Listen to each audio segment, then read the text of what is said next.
Hi, my name is Maria Romero, and I'm going to be talking about the 5 songs that I've chosen for the Time Capsule Project.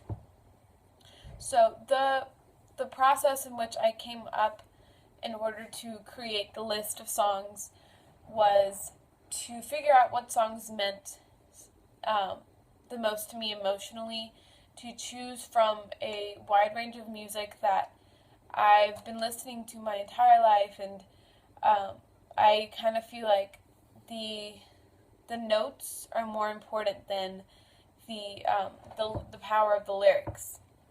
I I personally prefer music like orchestra music or music with a score rather than music for music with lyrics, music in the form of a song.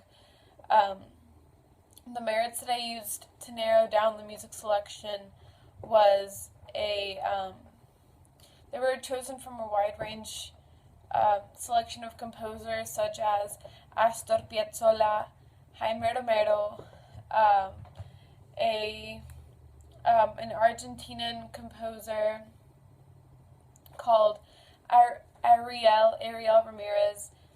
Um, every song has some sort of history, some sort of historical background that um, that has to do with kind of the way that um, it has to do with the importance that it's brought to a a Latin the Latin nationality or a Latin country.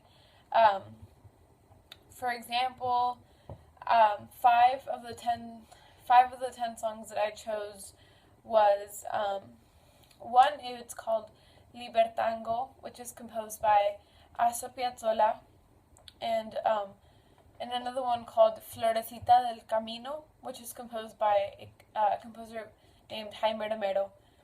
So, Astor Piazzolla is known for the style and the arrangement of tango music during modern day society. He revolutionized tango from its conception during the 1950s and defined his style to people who thought he was uh, too eccentric. So he gained momentum in Buenos Aires, and he redefined the archaic structure of the symphonic orchestra to include an instrument called the bandeleon. So Piazzolla rose from the lower class social hierarchy of New York City, and he's become one of the most respected tango composers of all time.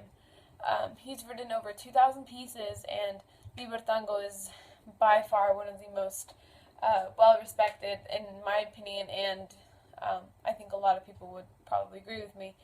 Uh, the song, I chose the piece because to me it means that this man who came from rags and he went to riches, it shows that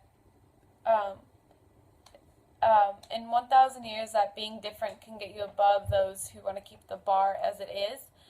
Um, so the second piece that I chose was um, composed by a South American composer named Jaime Romero. He's a chemical engineer, composer, mathematician who has incorporated that into his music. People all around the world, all around the different continents, are fascinated by the folkloric beauty of Colombian or Latin American instruments. Um, so, for example, there's instruments such as um, tiple, bandola, and a guitar, and he incorporates all of that within his music. Um, and I just think that that's really special. That's really amazing. The third piece that I chose was um, it's called Alfonsina y el Mar, and it's written by it's an Argentinian tribute, or it's a tribute to an Argentinian poet, where this woman called Alfonsina Stormy passed away. She had a mental illness, and the song is essentially kind of celebrating her life and looking on the happiness of what she gave to other people, what she gave to her listeners, rather than just focusing on the mental illness, the disparity of her life. Um, the fourth song that I want to talk about is from a movie called August Rush, which is directed by Kristen Sheridan, and the score was written by Mark Mancina. in Hans Zimmer. So the story is about an orphan boy who he's looking for his parents, and he somehow ends up in the Doors of Juilliard School of Music. Um, I chose this piece because the composition has so many aspects. For example, the piece begins so whimsically to characterize the kid, Evan, that's his name, and then transcends into a melancholic song to incorporate his life as an orphan. So it's a truly beautiful and a piece that deserves to be a part of the time capsule, because I personally believe that um, this is a story that can kind of occur within any generation, within time. Um, so the final piece that I have put in the time capsule is called "Anywhere But Here" by Safe Suit, and this was the only piece that I believe I chose rather than for its importance in the music industry, more for its just kind of beauty. It's a smooth rock song, and it just kind of has this ageless way of being, that where to me it kind of just feels like um, you can listen to it throughout any age, throughout any decade, and it's still beautiful. It's just one of those songs, and I thought it was important.